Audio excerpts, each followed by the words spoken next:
Өзүңүздөр билгендей кече мен 15-inde саат 11:00-дө Ош шаарынын аянтчада митинг өткөзөйүн деп билдирүү калтырдым эле мэрияга.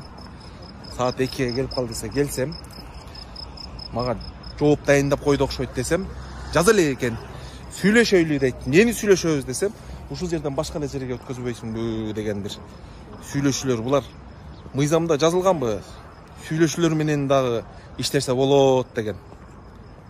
Мыйзамда так жазылган. Уруксат бериш керек, бербеш керек. Булардын шылтоосу мына жерде жолду тосуп калат экенсиң дейт.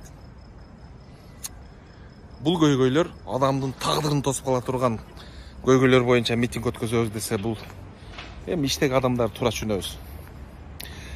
Анан эмне тууралуу митинг мен кичине кененирээк айтып берип коеюн, Мына түшүнүп деле, түшүнбөй деле комментарий жазып атышат көпчүлүгүчү. Байдын акчасын байкуш аят болупчу. Бул жерде мен азаттык жабылсын деп аткан жерим жок.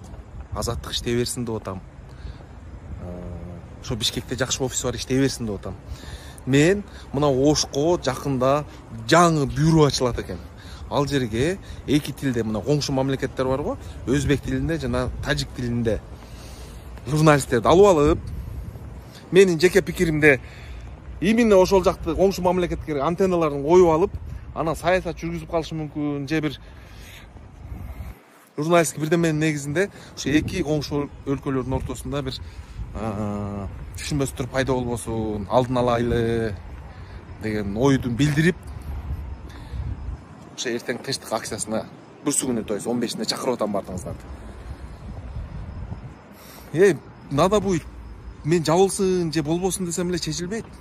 Бул азыркы мына бийликтегилер Садыр Жапаров, камчы ташыйт эле чече албай калышы мүмкүн. Билесиңерби, бул азаттыктын шефтери каякта отурат? Азыркы бийликтегилер эл аралык тартиптин негизинде ачылсын ачылбасын дей албайт.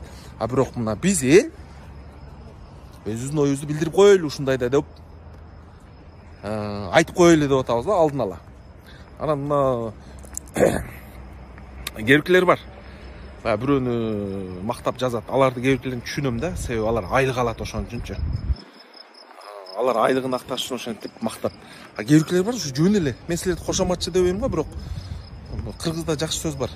Байдын акчасын байкуш аят болуп, өзүңөрчө эле баягы эме боло бербегиле. Буга именно мына азаттыкта иштеген кызматкерлер менен бир сыйра сүйлөштүм.